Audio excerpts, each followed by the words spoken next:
Eu não vou passar muito tempo em torno disto, mas uma das críticas mais importantes de Snowden a Parfit é que a posição metafísica de Parfit acerca da identidade pessoal é fortemente marcada por aquilo que Parfit quer dizer em ética. E isto seria, em última análise, não legítimo. Portanto, isto seria o background da questão que eu poderia aqui tratar muito resumidamente.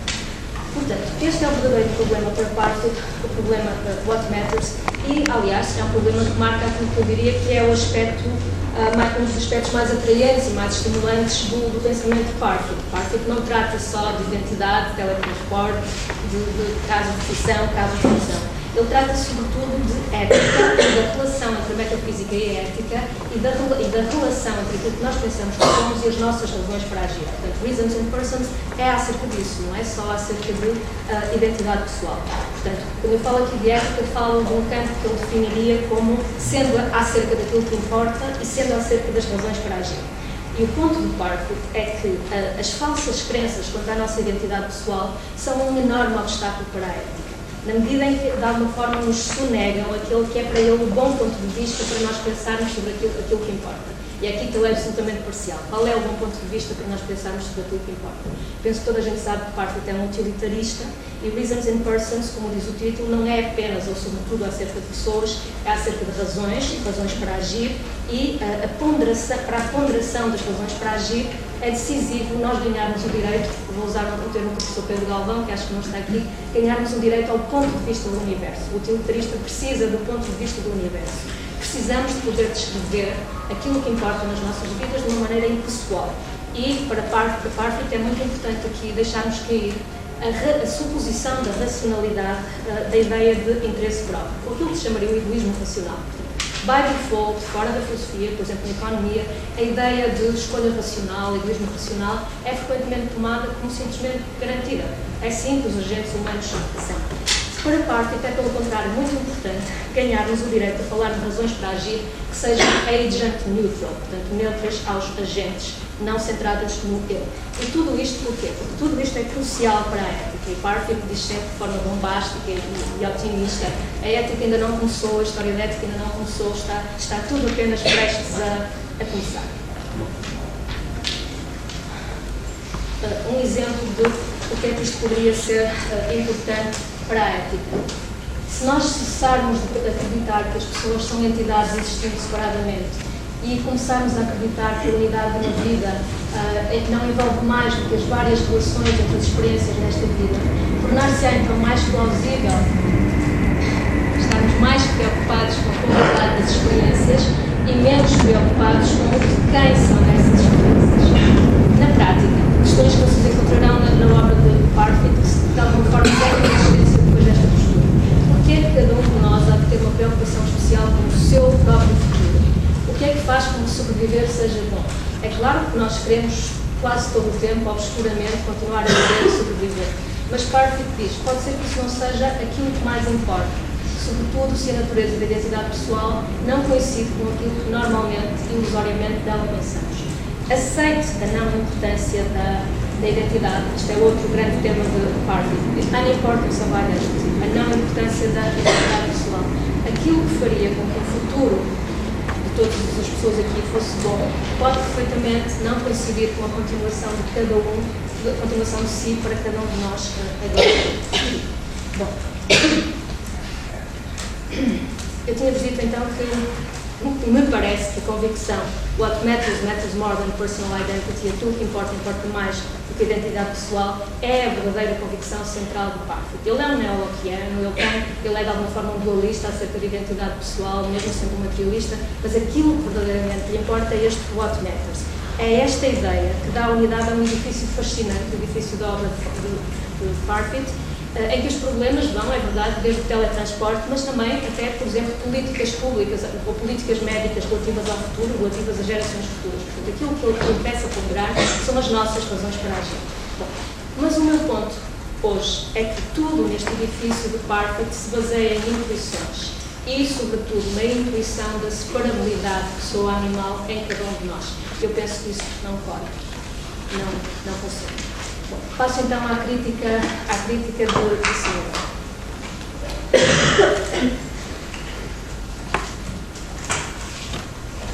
Eu que ambos rejeitam.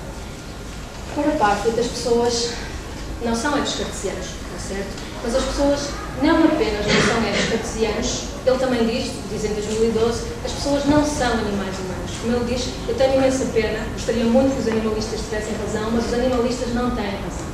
Então, se as pessoas não são egos cartesianos, se as pessoas não são animais humanos, o que é que são as pessoas de acordo com Parfit? Já vos tinha dito que a expressão é aquela que está ali citada, pessoas são the conscious, thinking, controlling parts of animals. Ele agora já não é puramente neoloquiano, mas esta parte será uma alusão ao cérebro. Mas isto não será, é isto que os animalistas vão atacar, não será isto uma forma de dualismo, não poderão os materialistas, num certo sentido da noção, Parfit e Snowden, ser também dualistas. E que os neoloquianos são dualistas é o que pensam os animalistas como Snowden, que, por exemplo, diz no livro que foi há pouco, Persons, Animals, Ourselves, isto. The way of thinking, which is targeted in this book, is that of authors not attracted by dualism. Portanto, a maior parte dos filósofos contemporâneos não são cartesianos à la Descartes, portanto, não são separadores de vidas mentais e de resistência. Não é isso que ele está a procurar atacar, portanto, não são aqueles que postulam entidades não materiais. It is a way of thinking which is committed to a person-animal distinction in each one of us, here now. Portanto, aquilo que eu estou a atacar neste meu livro, diz ele, não são aqueles que postulam entidades não materiais, isso é de alguma forma um inimigo imaginário já demasiado capaz, mas aquilo que eu estou a atacar são aqueles que eu penso que são muitos, que são basicamente todos os neoloquianos mentalistas, que pensam que aqui e agora há duas coisas, uma pessoa e um animal. Só para dizer que, para nos situar na geografia das discussões, esta maneira de pensar é a maneira de pensar não apenas de Parfit, portanto, este dualismo pessoa-animal, mas de muitos outros mentalistas. É este o termo que o Snowden utiliza no livro. Portanto, muitos outros mentalistas. Quem são esses outros mentalistas? Por exemplo, Harold Noonan, Jeff Mahan, David Mackey, Lynn Rudder Baker, Sidney Shoemaker, Peter Under, portanto, uma vasta galáxia de autores na discussão contemporânea. Para estes mentalistas todos, diz Snowden, são as características psicológicas que são essenciais para algo existir e persistir como uma pessoa. Portanto, eles têm essa pressuposição comum. E, basicamente, os animalistas pensam que há algo de errado com o mentalismo. Antes de mais, isto. Porquê este enfoque dos mentalistas nos traços mentais, quando aquilo que está em causa é a persistência de um continuante, isto, para cada um de nós aqui e agora? É certo, diz Snowden, que os traços mentais conferem valor à nossa existência. Ninguém nega que as nossas vidas mentais e psicológicas conferem valor à nossa existência. Mas aceitar que as nossas vidas psicológicas que conferem valor à nossa existência talvez são aquilo que confere valor à nossa existência, não é a mesma coisa que dizer que são elas que definem as nossas condições de existência e persistência. A questão de conferir valor, diz Snowden, é ética e a investigação sobre a persistência do continuante nisto é e deve ser puramente metafísica. A proposta alternativa de Snowden, então, a sua tese animalista, a partir de agora vou ter como referência, é então exclusivamente uma tese metafísica sobre persistência e pretende que cada um de nós aqui agora é idêntico a um animal. Este animal aqui agora. Então, isto significa que o animal e a pessoa são uma e a mesma coisa e não duas coisas distintas, ao contrário daquilo que a distinção animal-pessoa do mentalismo nos obriga a manter. É verdade que, assim formulada, a tese do animalismo, each of us is identical with, is one and the same thing as an animal, pode parecer perfeitamente desinteressante. Mas a verdade é que, se nós nos ativermos seriamente a esta tese, nós vamos ser obrigados a rejeitar muitas convicções de muitos teóricos da identidade pessoal. Por exemplo, a concebibilidade de cenários como o transplante de cérebro ou o teletransporte, cenários sobre os quais tantos dos teóricos contemporâneos da identidade pessoal se opõem. E a tese animalista torna-se assim filosoficamente mais interessante e ela tem, na verdade, implicações muito diferentes das implicações do neoloquianismo. Bom, Snowden tem, então, lembram-se que um dos 3 pontos era o uso das intuições. Eles são diferentes, Parfit e Snowden, no uso das intuições. Basicamente, Parfit confia muito nas intuições e Snowden é altamente cauteloso relativamente ao nosso uso das nossas intuições. Snowden é o primeiro a admitir que as nossas intuições são facilmente empurradas para o mentalismo.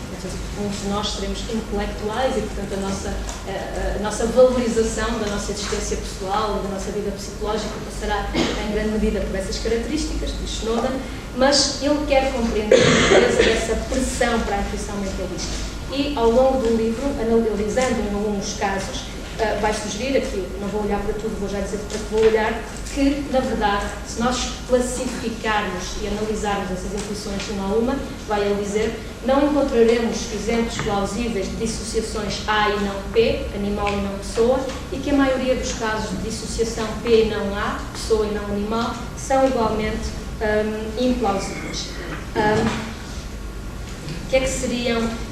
P não há seria, por exemplo, um caso de teletransporte. Os casos de dissociação, como o cérebro dividido, personalidade múltipla, seriam casos de A e não P, portanto, seriam casos em que este animal está aqui, mas já não há aqui a unicidade de pessoa. Dada a enorme importância da discussão deste caso nas discussões em curso, o caso do Brain Transfer Argument, eu vou terminar olhando para ele. Snowden analisa com jeito o capítulo 10 de Persons, Animals, Ourselves, e olha mais de perto para ele, precisamente porque grande parte da discussão entre animalistas e o campo oposto se concentra neste caso, e porque também, para Snowden, este é precisamente um caso que nos revela onde, na nossa argumentação, entra o problema quanto a intuições, que é, digamos assim, um problema metodológico que estará em jogo. Então, vamos, como ele faz, resumir o argumento a estas 4 teses.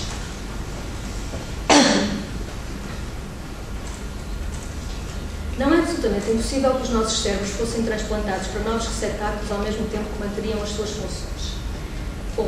2. Entre as funções intrínsecas dos cérebros estão as de manter o pensamento inconsciente, a consciência, as memórias, etc.